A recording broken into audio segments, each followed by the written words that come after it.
안녕하세요. IT 교육과 놀이 코딩 교육을 연구하는 컴플레인 랩입니다. 정말 오랜만에 유튜브 영상을 준비해 보는데요. 혹시 제 블로그나 인스타그램을 함께 보고 계시는 분들은 제 근황에 대해서 알고는 있으시겠지만 제가 저희 회사 사이트와 교재 출판을 준비하느라 너무 바빠서 영상을 준비할 수가 없었어요.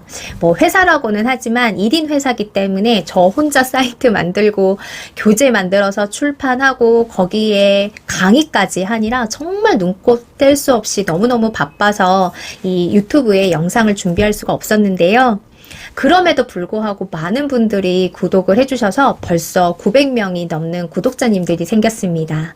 자, 이분들한테 너무 감사해서요. 제가 유튜브 커뮤니티에 혹시 원하는 영상이 있느냐, 혹시 듣고 싶은, 보고 싶은 영상이 있으신지라고 이제 제가 글을 올렸는데요.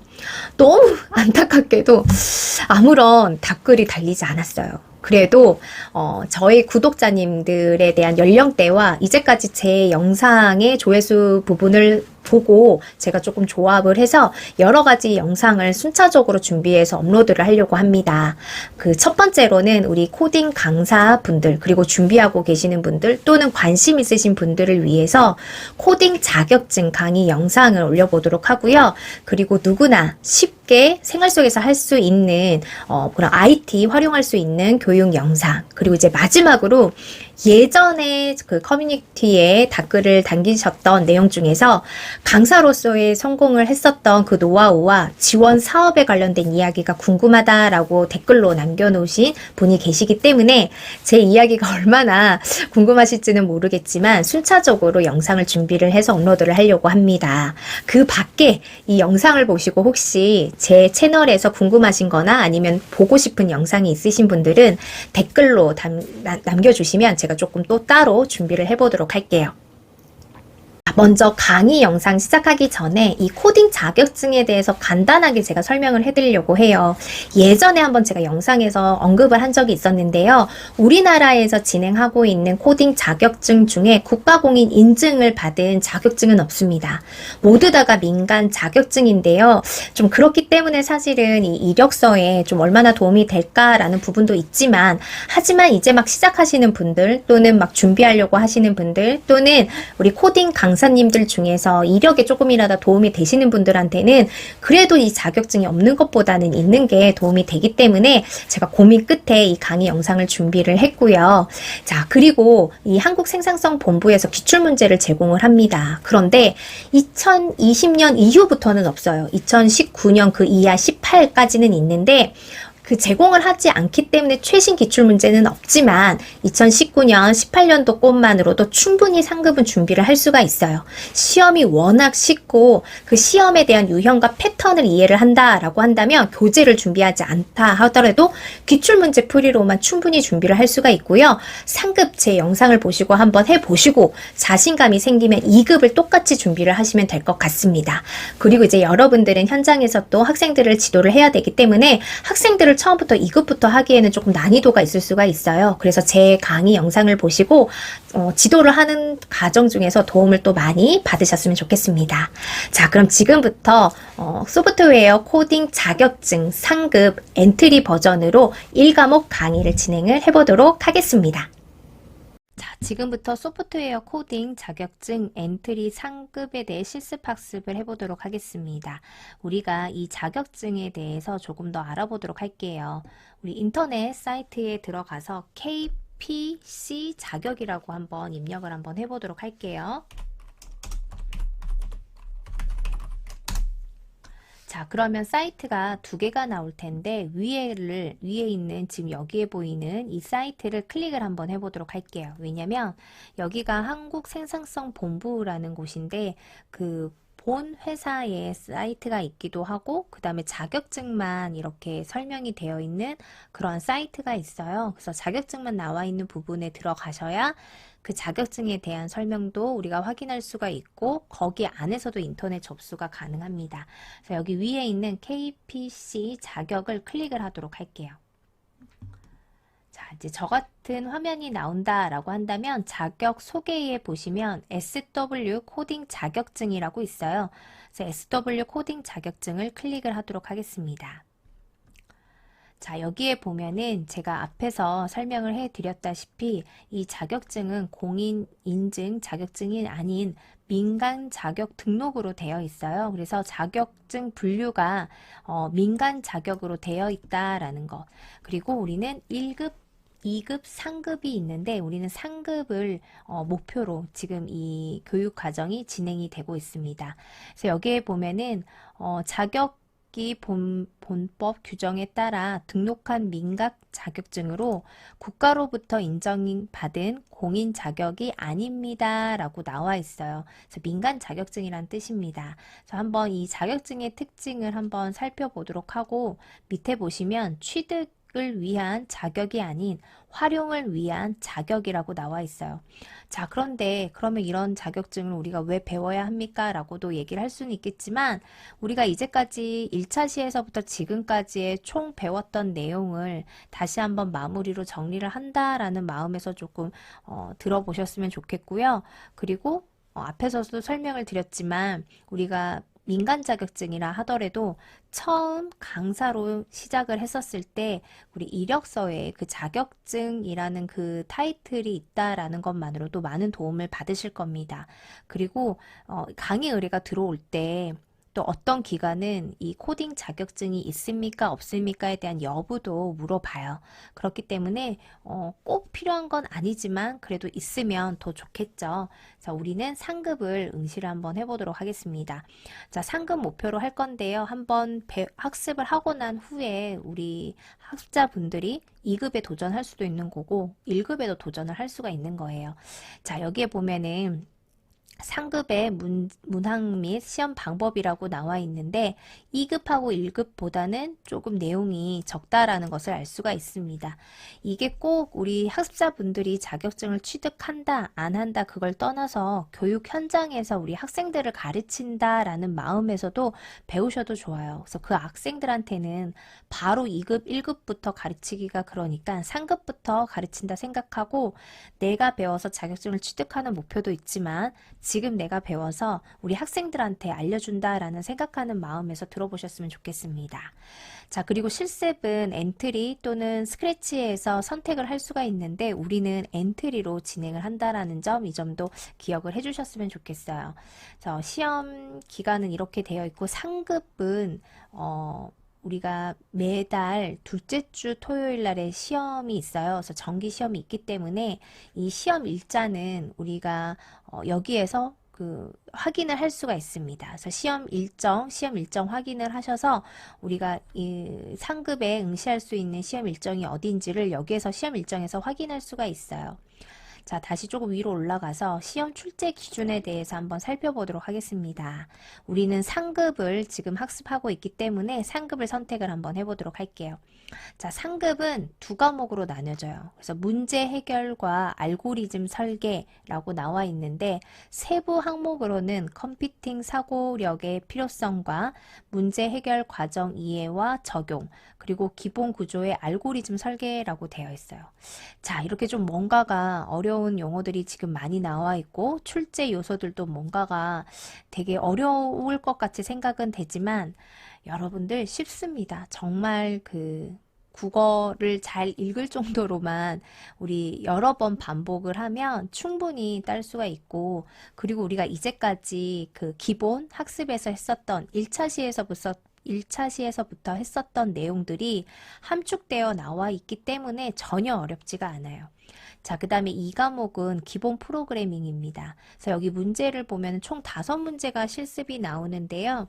그 실습 중에서 4문제는 이 문제 자체 내에서 블럭이 흩어져서 나와 있어요. 그래서 그 블럭들, 흩어져 있는 블럭들, 이미 제시되어 있는 그 블럭들을 조합을 해서 완성을 하는 문제예요. 그리고 마지막은 그 문제를 보고 꾸러미에서 찾아서 해야 하는 그런 문제인데 주요 출제 요소는 기본 코드, 그 다음에 순차 구조, 반복 구조, 선택 구조, 변수, 입출력, 그 다음에 이벤트 신호, 산술 연산, 비교 연산, 리스트, 무작위 수가 이제 랜덤이죠. 여러분들이 다 여기 앞에서 실습 학습을 했었던 내용들이에요. 그래서 문제도 전혀 어렵지 않기 때문에 충분히 혼자서도 우리가 자격증에 도전을 할 수가 있습니다. 자, 시험 일정을 꼭 확인을 한번 해 보시고요. 자, 그러면 어떻게 우리가 지금 저와 함께 실습 학습을 하겠냐면 바로 기출문제로 넘어가도록 할 거예요. 사실 이 자격증은 기출문제만 여러 번 학습을 하고 여러 번 풀이를 하면 진짜 어려움 없이 그냥 우리가 취득을 할 수가 있습니다. 우선 자료실에 한번 클릭을 해서 보면은 기출 샘플 문제라고 나와 있어요. 그래서 거기를 클릭을 해서 이 종목 선택을 한 다음에 SW 코딩 자격증을 선택하고 검색을 누릅니다. 자, 우리는 상급을 할 거라 상급 샘플 문제를 선택을 하면 되는데 여기를 봤더니 2019년, 2020년, 너무 오래된 거 아니에요? 라고 생각할 수가 있는데 지금 이 생산성 본부에서 최근 기출문제에 대한 제공을 이제는 안 하겠다라는 그 말을 했었어요. 그래서 그 예전에 나와 있는 기출문제밖에는 없지만 그렇다 하더라도 이 프로그램 자체가 바뀌지 않았기 때문에 이 문제들은 여러 개의 문제를 출력을 해서 문제를 풀다 보면은 그 문제의 패턴이 느껴집니다. 그래서 그 패턴대로만 공부를 하시면 돼요. 그래서 우리는 여기에 있는 지금 소프트웨어 코딩 상급 샘플 문제 여기를 클릭을 한번 해보도록 하겠습니다. 그리고 여기 상급 샘플 문제 선택 한번 해보도록 할게요. 자, 그러면 다운로드를 해서 한번 열어보도록 하겠습니다. 밑에 여기 다운로드 되신 분들은 선택을 해서 열기 버튼을 할게요. 다운받으신 내용을 더블 클릭해서 열면 지금 압축되어 있는 것을 알 수가 있어요. 그래서 스크래치 응시자, 그 다음에 엔트리 응시자라고 있습니다. 이 엔트리 응시자를 더블 클릭 한번 해보도록 할게요. 자, 그 다음에 이제 여기 보면은 SW 코딩 자격증 상급 엔트리라고 PDF 파일로 되어 있는 부분이 문제입니다. 그 문제지를 통해서 기출문제를 통해서 우리는 실습학습을 할 거예요. 자, 그 전에 제가 마지막에도 설명을 드리겠지만 이러한 문제 풀이는 그럼 어디에다가 하냐. 자, 우선은 여기 위에 우리가 엔트리 응시자 더블 클릭하고 수험 번호 성명을 더블 클릭 한번 해보도록 하겠습니다. 자, 그럼 여기에 그 한글 문서가 있어요. 한글 문서를 더블 클릭 한번 해보도록 할게요.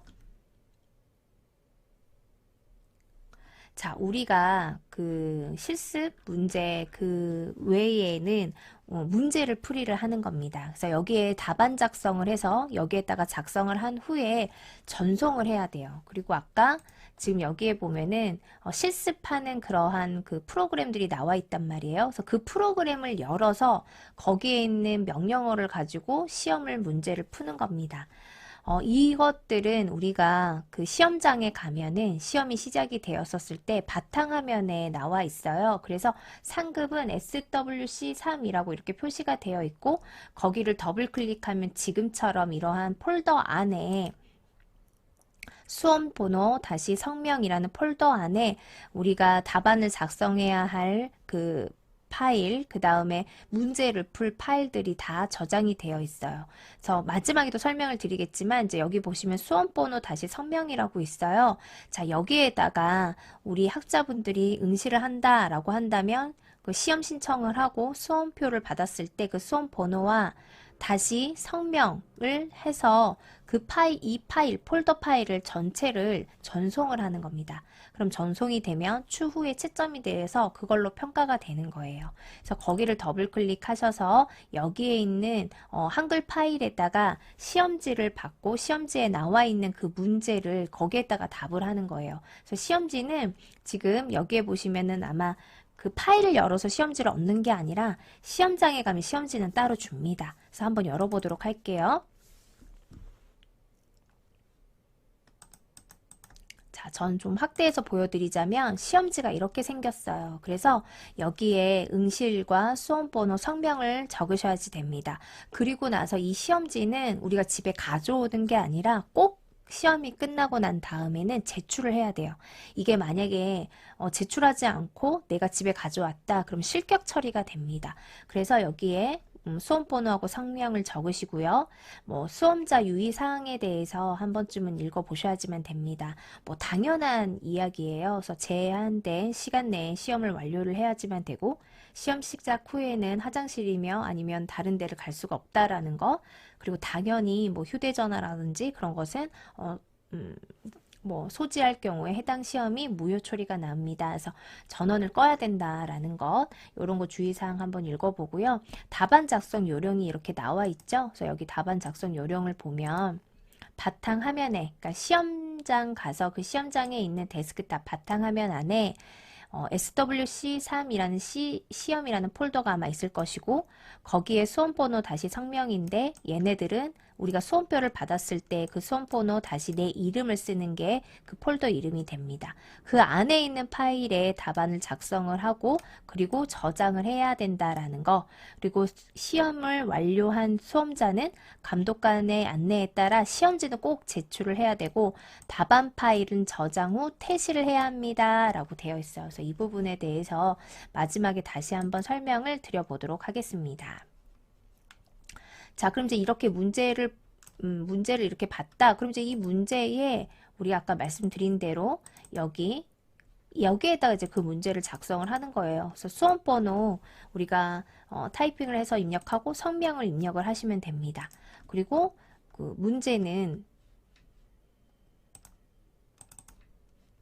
이제 시험지를 받고 그 시험지에 나와 있는 이 문제에 맞게끔 거기에다가 답을 내면 돼요. 그러니까 지금 여기 1번에 보면은 1번에 관련된 문제의 답을 거기 한글 문서에다가 작성을 하는 거죠.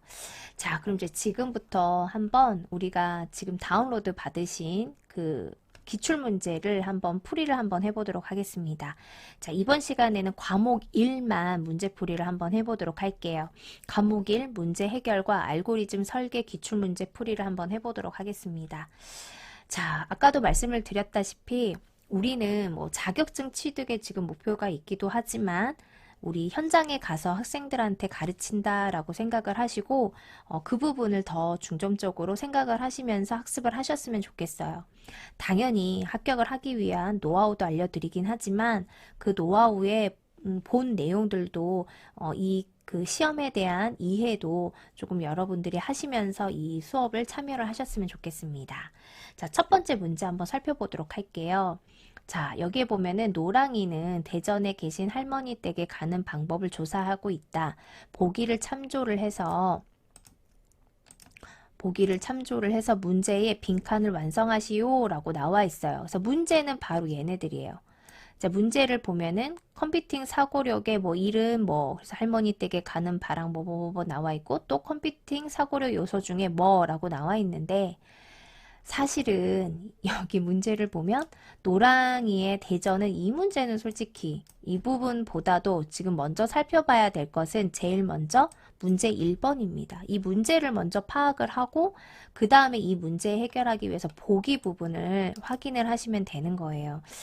우리가 이제 시험 시간이 있기 때문에, 그리고 앞에는 1과목은 이런 이론적인 문제이고 그 다음에 2과목이 실습이에요. 그래서 실습할 때도 어렵지는 않겠지만 그래도 실습에 조금 더 신경 쓰기 위해서는 1과목에서는 조금 전략이 필요합니다. 그래서 여기를 보시면 먼저 문제를 먼저 한번 파악을 한번 해보도록 할게요. 자, 그러니까 이 말은 즉 지금 컴퓨팅 사고 요소 중에서 여기 있는 요소 중에 있는 예시 중에서 이 1번과 2번이 들어가야 할 내용이 무엇인지 그거를 알아내라 라는 뜻인 거잖아요. 자, 그래서 이제 여기를 다시 한번 살펴보면은 1은 할머니 댁에 가는 방법의 바처럼 여기에 가에서 바처럼 할머니 댁에 가는 과정을 순서대로 표현을 하는 것이다 라고 얘기를 했어요. 여기에서의 문제의 핵심은 가는 과정을 순서대로 표현하는 것이다. 이게 핵심적인 거겠죠. 자, 그 다음에 우선은 두 번째를 한번 보도록 하겠습니다. 똑같이 컴퓨팅 사고력 요소 중에 2번은 할머니 댁에 가는 방법의 지도처럼 할머니 댁에 가는 과정을 단순화하여 표현하는 것이다 라고 했습니다. 자, 이것만 보고도 우리는 이 문제를, 이게 지도가 나와 있고, 가는 서울역에서 전철을 타고 간다, 뭐, 반은 마중을 낳은 삼촌과, 이거를 다 굳이 보지 않아도 우리는 이 문제만 보더라도 이 문제가 이 컴퓨팅 사고 요소에서 무언가를 말하려고 하는 거구나, 그걸 찾아야 하는 거구나, 라고 알 수가 있어요. 그리고 이 문장에서의 물어보려고 하는 핵심적인 그러한 문장 단어가 순서대로 표현이다, 단순화해서 표현이다 라고 나왔어요. 자, 우리가 이거를 개념 설명에서 배웠었어요, 여러분들. 순서대로 차례차례 표현을 하는 것. 자, 우선은 딱 봐도 알고리즘 절차화가 순서대로 표현을 하는 걸 말하는 거고, 단순화해서 표현을 하는 것은 추상화라는 것을 알 수가 있죠. 우리가 이제 추상화라고 하는 것은 미술에서 말하는 추상화가 있고 컴퓨터에서 말하는 추상화가 있다고 얘기를 했습니다. 그래서 이 컴퓨터, 코딩에서 말하는 추상화는 핵심 요소만 쏙쏙쏙 추출해서 표현을 하는 것을 말한다고 했어요. 그러니까 뭐 지도라든지 아니면 지하철 노선표라든지 아니면 픽토그램 이런 예시를 들었었죠. 그럼 나머지의 예시를 한번 살펴보도록 하겠습니다. 자, 먼저 자료 수집이라고 하는 것은 뭘 것 같아요? 말 그대로 자료를 모으는 거예요. 그래서 문제의 이해와 분석을 토대로 문제를 해결하기 위해서 자료를 모은다라고 생각을 하면 됩니다. 자, 그 다음에 자료 분석이라고 하는 것은 그런 자료들을 우리가 세심하게 분류하고 분석한다라는 뜻이겠죠. 그 다음에 자료 표현이라고 하는 것은 우리가 그래프나 차트나 글이나 그림 등으로 표현을 하는 거예요. 뭐 예를 들면 지금 이렇게 지도가 나왔으니까 말인데 우리가 지하철 노선 같은 것도 보면은 그림으로 그 다음에 그런 그래픽적인 요소로 그러한 지하철에 대한 노선을 표현을 했었죠. 자, 그 다음에 문제 분해라고 하는 것은 문제를 해결 가능한 수준에서 작은 문제로 나누는 단계를 말합니다. 자, 그 다음에 추상화는 우리가 핵심 요소를 파악을 하고, 그러니까 이 문제를 해결하기 위해 반드시 필요한 핵심 요소를 파악을 하고 복잡함을 단순화한다. 그러면 제가 아까 말씀드린 게 맞죠? 복잡한 과정을 단순화해서 표현을 하는 거예요. 우리가 이런 내비게이션이 없었을 때는 도로에 어떻게 운전해서 갔는 줄 아세요? 다 지도를 펼치면서 저희 아빠 때는 다 지도를 펼치면서 그 지도를 보면서 운전을 해서 지방에서 서울로 이동을 했었어요. 그런데 지금은 어때요? 이러한 지도에 있는 것들을 단순화해서 내비게이션으로 그냥 색깔로 길로 표현을 해서 우리가 그 내비게이션을 보면서 길을 찾아가잖아요. 그만큼 우리가 필요한 핵심 요소를 복잡한 것들을 단순화했다라는 것을 추상화라고 할 수가 있습니다. 자, 그 다음에 알고리즘과 절차화는 문제를 해결하거나 어떤 목적을 달성하기 위해 수행되는 과정을 순서적으로 단계로 표현을 하는 거예요. 그러니까 이런 과정을 지금 말하는 거죠. 이런 과정. 이런 과정을 알고리즘과 절차화라고 할 수가 있는 거예요. 순서대로 표현을 하는 거. 자, 그 다음에 자동화는 말 그대로 이제 뭐 코딩을 하는 것들을 말하는 거예요. 그래서 컴퓨팅 시스템이 수행할 수 있는 형태로 나타내는 걸 말하는 거고, 시뮬레이션은 말 그대로 시뮬레이션, 그래서 모의 실험이라고 얘기를 하죠. 그리고 병렬화는 동시에 작업이 진행이 되는 것을 말합니다. 그래서 이 알고리즘과 절차화, 그 다음에 추상화는 이 컴퓨팅 사고력 요소에서 얼만큼 중요하고 핵심적인 내용인지를 아시겠죠. 그래서 앞으로 이런 문제들이 많이 나올 겁니다. 추상화, 알고리즘과 절차화. 그래서 이 부분은 우리 학습자분들이 조금 기억을 하셔서 메모를 하시고 기억을 해주셨으면 좋겠습니다. 그럼 다음 문제 한번 보도록 할게요.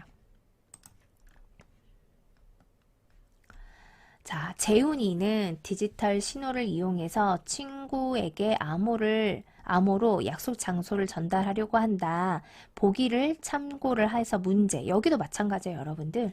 보기부터 보면 무슨 이런 십진수 계산하는 것도 힘든데 이거를 무슨 이진수로 표현을 하나, 이 보기만 보면 조금 답답할 수가 있는데요. 엄청 쉬워요. 문제를 보면. 자, 문제에 보면 우선은 학교를 끝나고, 그러니까 이게 우리가 지금 계산하고 있는 이러한 것들을 십진수라고 하고, 이진수는 뭐예요? 컴퓨터의 언어라고 했죠. 기계어. 0과 1로 표현을 하는 것을 말한다 라고 했어요. 자, 여기에 보면은 학교를 끝나고 라고 했어요. 그러니까 그러면 끝나고는 그대로예요. 먹고 같이 가자는 그대로인데, 지금 여기 봤더니 학교. 자, 지금 여기에 봤더니 학교. 그 다음에 학교를 여기에 보면 0000, 아이스크림, 그 다음에 컴퓨터 학원, 얘네들을 우리가 이제 이진수로 변환을 하라라는 뜻이에요. 그런데 여기에 보면은 학교가 0이에요. 그래서 지금 0을 보면 0000 나와 있는 것을 알 수가 있죠.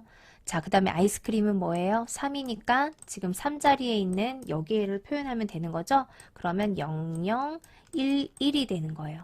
그리고 컴퓨터 학원 5, 그러니까 0101. 여러분들 너무 쉽죠? 그래서 이거 위에서부터 보면은 너무 시간을, 이걸 앞에를 생각하다 보면은 시간 낭비를 할 수가 있어요.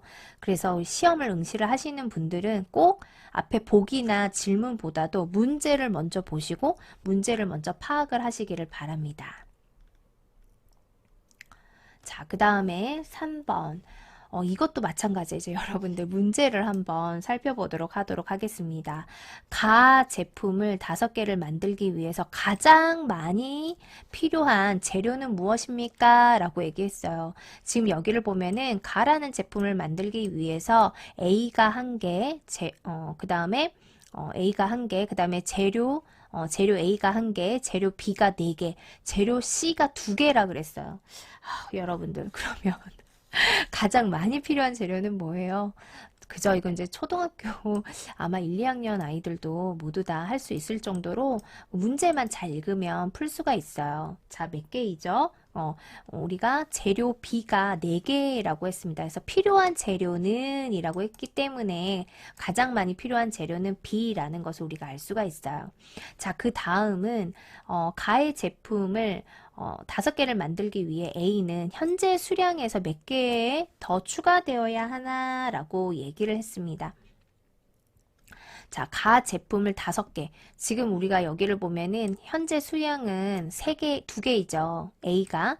그런데 우리가 이 A, 현재 수량에서 A에서 현재 수량 몇 개가 더 필요합니까? 5개를 만들기 위해서 몇 개가 더 필요해요? 3개가 더 필요하죠. 그래서 여기는 3이라고 하면 됩니다.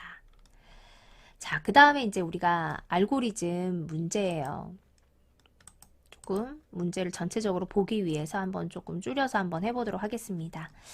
자, 이 알고리즘 같은 경우에는 정말 쉽게 푸는 문제의 방법이 있어요. 그런데 먼저 그것부터 저는 설명해 드리지 않고 학습자분들이 이런 알고리즘 문제를 여러 번 풀어보셨으면 좋겠습니다. 이건 정말 중요한 부분이에요. 그리고 교육 현장에서도 아이들이 이런 알고리즘에 대한 흐름을 정말 자연스럽고 그냥 바로바로 될 수 있도록 교육 현장에서도 많이 진행이 됐으면 좋겠어요. 자, 우선은 여기에 이 알고리즘의 도형 같은 경우에는 앞에 시작과 끝을 알리는 도형이고, 이 육각형 같이 생긴 이 모양은 준비라는 도형입니다. 준비. 이 도형의 이름을 맞추는 시험 문제는 안 나오지만 우리가 그래도 코딩을 가르치는 그런 선생님으로서 이 알고리즘에 해당하는 그 도형의 의미는 아셔야지만 돼요. 자, 그 다음에 이 네모는 처리를 말해요. 처리. 그 다음에 얘도 처리. 자, 그 다음에 얘는 입력이에요. 입력. 자, 그 다음에 이게 마름모는 판단, 조건, 이런 것들을 말하는 거겠죠. 자, 그 다음에 얘는 이제 사각형이니까 철이고, 밑에는 출력을 뜻해요. 출력. 그리고 사이사이에 있는 이런 선들을 흐름선이라고 얘기를 합니다. 그러니까 우리가 이런 거에 대해서는 뭐 시험 문제는 나오지는 않지만 학생들한테도 코딩을 배우면서 이런 순서도에 대한 의미는 꼭 설명을 해주셨으면 좋겠습니다. 자, 그러면 이제 딱 봐도 우리가 그 컵라면 조리하기에 대한 문제에 대한 알고리즘에 이 빈칸을 넣어라 라는 것 같아요. 그래서 우선은 이 컵라면에 뜨거운 물을 붓고 컵라면의 뚜껑을 열기라고 나와 있죠. 자, 그 다음에 이제 여기에서 우리가 그냥 하는 게 아니라 보기를 참고를 해서 하라고 나와 있어요. 자, 그러면 우리가 컵라면의 뚜껑을 열었어요. 그 다음에는 어떻게 해야 돼요? 물을 부어야지만 되겠죠. 그래서 뜨거운 물 붓기 하면 될 것 같아요. 물을 부으면 될 것 같아요. 뚜껑을 열었기 때문에 그 다음에 물을 부었으니까 컵라면 뚜껑을 닫겠죠. 그 다음에 타이머에 3분을 맞춰놨어요. 자, 그러면 여기에가 이제 타이머 3분을 맞춰놨기 때문에 위에 보기에 있는 타이머 알람이 울렸는가. 자, 울렸으면 컵라면의 뚜껑을 열고 울리지 않았으면 다시 위로 올라가서 3분을 기다린다 라는 그러한 순서도입니다. 자, 쉽지요? 우리가 빠르게 이 문제를 푸는 방법에 대해 제가 알려보도록 하겠습니다. 자, 이제 우리는 또 그 시험을 봐야 되기 때문에 제가 좀 팁을 알려드리기는 하지만 항상 얘기했지만 우리는 자격증의 취득의 목표도 있지만 학생들을 가르친다는 마음에서 이 원리도 선생님들이 좀 이해를 하셨으면 좋겠어요. 자, 우선은 팁은 뭐냐면 이 보기를 참고해서 해야 하는 거예요. 그러면 여기에 보시면 하나, 둘, 셋, 넷, 다섯, 여섯, 일곱, 여덟 개란 뜻이에요, 보기가. 그럼 이제 여기에 있는 예를 보면은 하나, 둘, 셋, 넷, 다섯, 여섯, 일곱, 여덟 개. 시작과 끝을 뺀 나머지가 8개이라는 것을 알 수가 있어요.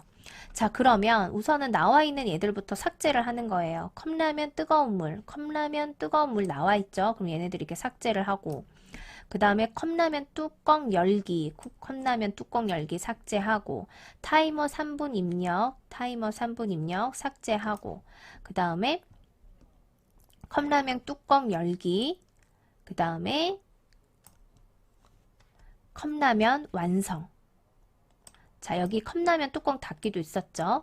자, 그러면 남은 그 글씨는 문장은 뭐가 있습니까? 컵라면에 뜨거운 물 붓기와 타이머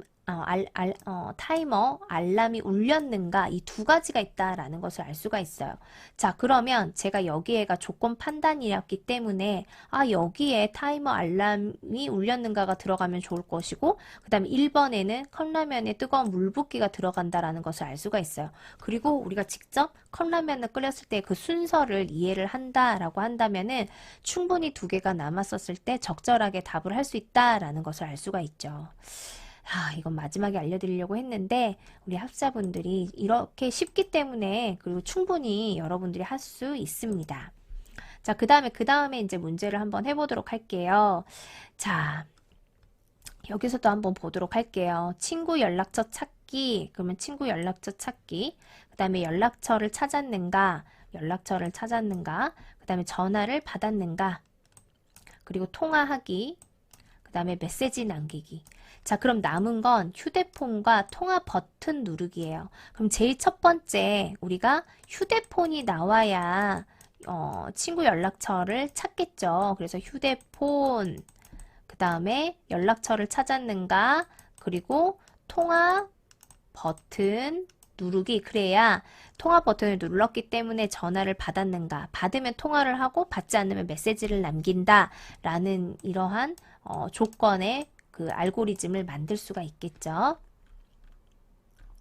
자, 이렇게 해서 우리가 여기까지 그 1과목인 문제 해결과 알고리즘 설계 기출문제를 풀이를 한번 해봤어요. 자, 이 기출문제가 그래도 그나마 제일 최신 기출문제예요. 말씀을 드렸다시피 여기에 올려져 있는 기출문제를 여러 개를 출력을 하다 보면 시험의 패턴을 이해할 수가 있어요. 그래서 이제 지금처럼 시험의 패턴은 바뀌질 않아요. 앞에 이런 그 개념 설명을 활용을 해서 문제를 푸는 방법, 그 다음에 활용을 해서 우리가 생활 속에서 할 수 있는 문제 하나, 그 다음에 알고리즘 두 문제가 1과목의 문제입니다. 그 다음에 이제 2과목은 우리가 기본 프로그래밍이라고 해서 엔트리를 통해서 실습 학습을 하는 거예요. 그래서 오늘은 우리가 1과목만 한번 해보도록 하고 다음 시간에 2과목을 중점적으로 배워보도록 하겠습니다. 자, 지금까지 소프트웨어 코딩 자격증 엔트리 버전으로 1과목 강의 영상이 모두 마쳤습니다. 다음에는 제가 2과목 강의를 한번 준비를 해서 업로드를 해보도록 할 테니까요. 1과목 강의 들으신 분들은 지금 한국생산성본부 사이트에 들어가셔서 기출문제를 출력을 하신 다음에 1과목만 한번 여러 번 반복해서 풀어보시길 바랍니다.